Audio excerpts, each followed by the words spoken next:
Bueno, soy Elen Lloros y voy a hablar sobre la didáctica. La didáctica es una disciplina teórica que se encarga de estudiar la acción pedagógica y se encarga de crear distintos procesos para la enseñanza. La didáctica tiene dos dimensiones, la normativa y la explicativa. La normativa crea normas para la enseñanza y la explicativa fundamenta, argumenta y explica para la enseñanza en sí. El objeto de estudio de la didáctica es la enseñanza, que se le puede decir que la enseñanza es una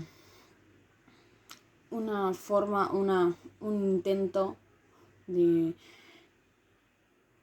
transmitir un contenido hacia un otro. La enseñanza no siempre se desemboca en lo que es el aprendizaje, porque no siempre que nosotros enseñamos la otra persona va a aprender.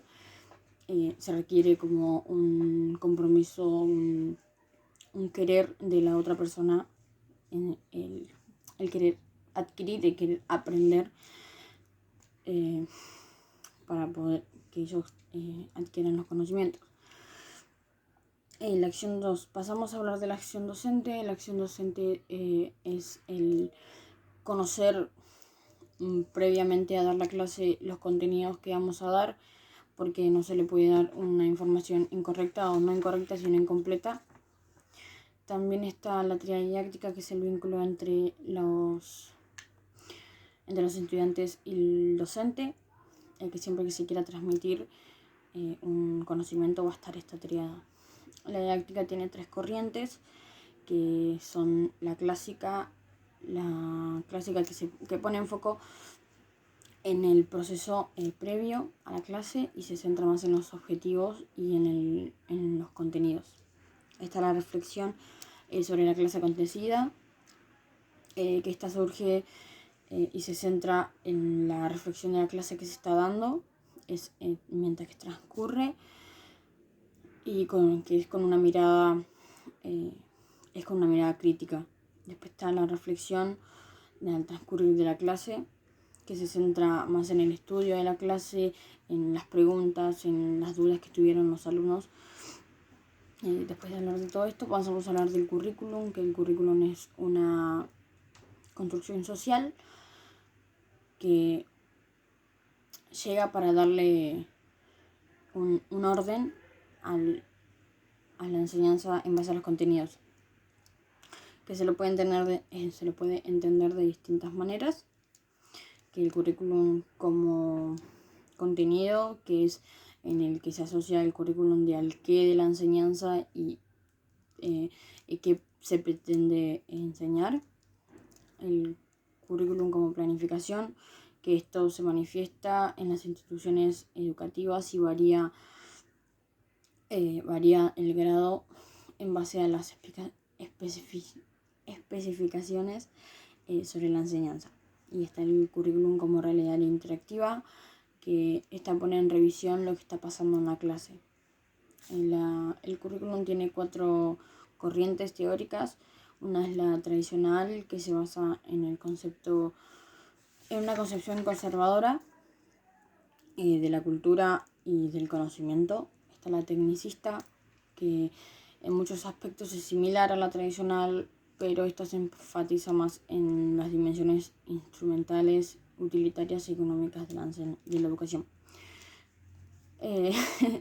La crítica, que se basa en el análisis de la escuela y de la educación como un instrumento para la reproducción de estructura de la clase de la sociedad capitalista. Y la postestructuralista, que retoma y reformula algunos análisis de la tradición crítica. El currículum tiene diferentes niveles de concreción curricular. Está el nivel nacional, que estas dimensiones curriculares tomadas en este nivel están implicadas en todo el sistema educativo nacional, y este nivel pretende garantizar el aprendizaje para todas las personas necesarias, para todas las personas y todos los ciudadanos del país. Está la jurisdiccional, que surge en un proceso de adecuación y elaboración que especifica y reorganiza los contenidos y los alcances previstos antes de la clase. Está la institucional, que es el que este nivel trata de construir y reconstruir un currículum en base a que ellos quieren tener una propuesta propia en base al currículum. Y está la del aula, que es la que estamos todos en el ámbito de la concreción curricular, que los docentes tratan de dar una propuesta a los alumnos tratan de hacer una educación del currículum conforme a las características de cada grupo.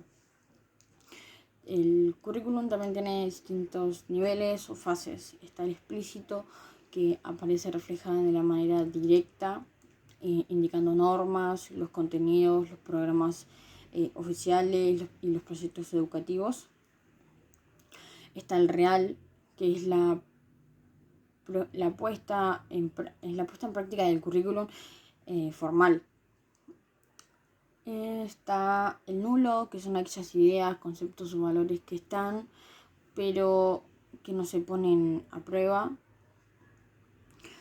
Está el oculto, que son aquellos conocimientos, valores que se adquieren mediante una participación y un proceso de enseñanza. Ya hablando del currículum, pasamos a cómo se planifica y cómo se programa una clase, en la planificación y la programación de la enseñanza. Que planificación podemos decir que es una hipótesis del trabajo previo o del trabajo futuro, es decir, antes de conocer a los alumnos, antes de tener el vínculo. Y la programación es hacer una revisión de esta planificación con ya teniendo en vista a los alumnos, ya haber realizado un diagnóstico sobre ellos y hay que revisar la planificación que se tuvo anteriormente. Tenemos que tener en cuenta que un docente, antes de dar una clase, siempre tiene que planificar y programar, porque no se puede dar una clase sin antes planificar y programar. Bueno, todo esto nos lleva a lo que es la gestión de clases. Un profesor, para gestionar la clase, lo primero que tiene que hacer es planificar, como anteriormente dijimos, porque la educación es un acto que tiene que estar pensado con una antelación, con un momento previo. Existen tres momentos de esta gestión de clase. Está el inicio, que para un profe de educación física puede ser cuando el cuerpo empieza a estar en movimiento. Está el desarrollo, que es cuando empezamos a hacer las prácticas, empezamos a hacer las actividades. Está el cierre, que es la parte de la elongación, la parte donde tratamos de calmar a los alumnos. También hay cuatro momentos importantes en la gestión, que es organizar el tiempo, que es darles asignarles tareas y que ellos tengan el tiempo para realizarlo, o sea, en un tiempo prolongado.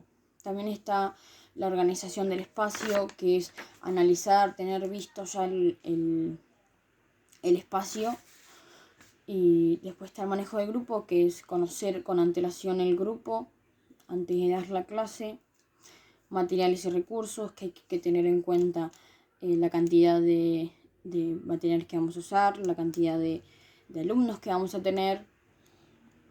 Y ya hablando de la gestión, pasamos a hablar de la evaluación.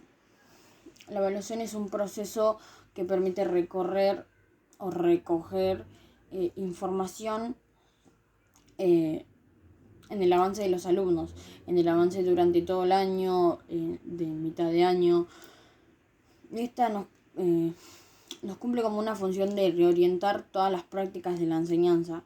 Existen tres momentos, la evaluación tiene como tres momentos. Está la evaluación diagnóstica, que es cuando apenas conocemos al grupo. La evaluación formativa, que vamos a decir que es a mitad de año, vacaciones de invierno, que es la que evalúa el proceso de formación del estudiante.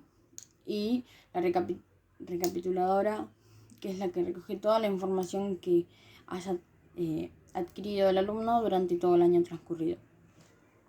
Cuando se evalúa, y nosotros tratamos o se requiere tener una evaluación permanente, estar en todo el tiempo en evaluación y tener y ver el proceso constante del alumno. Se destacan dos tipos de evaluaciones: la evaluación como producto y la evaluación como proceso. La de producto es este tipo de evaluación de que no tiene en cuenta la situación en la que está cada alumno o el estudiante en el momento, y está la evaluación en proceso, que nos permite evaluar de manera constante y permanentemente al alumno. La retroalimentación es de las tareas más importantes. Esto es lo último que vamos a hablar. La retroalimentación es de las tareas más importantes y más complejas que tiene un profesor, que tiene un docente. Es un proceso entre el docente alumno. Hay tres tipos de retroalimentación: la correctiva, que son aquellas que se focalizan en corregir los errores de uno; la conciliatoria, que prioriza la amabilidad y el trato hacia un otro, sea docente o sea estudiante; y la comunicativa, que es tener un diálogo que habilite a una reflexión del aprendizaje. A la hora de pasar o pensar en una retroalimentación, tenemos que tratar de ser disciplinarios, específicos y claros, ya que la mejor retroalimentación es cuando hay confianza y se tienen los objetivos claros. Bueno, vale, con esto termino mi video. Espero que esté bien. Gracias por el tiempo y te mando un beso.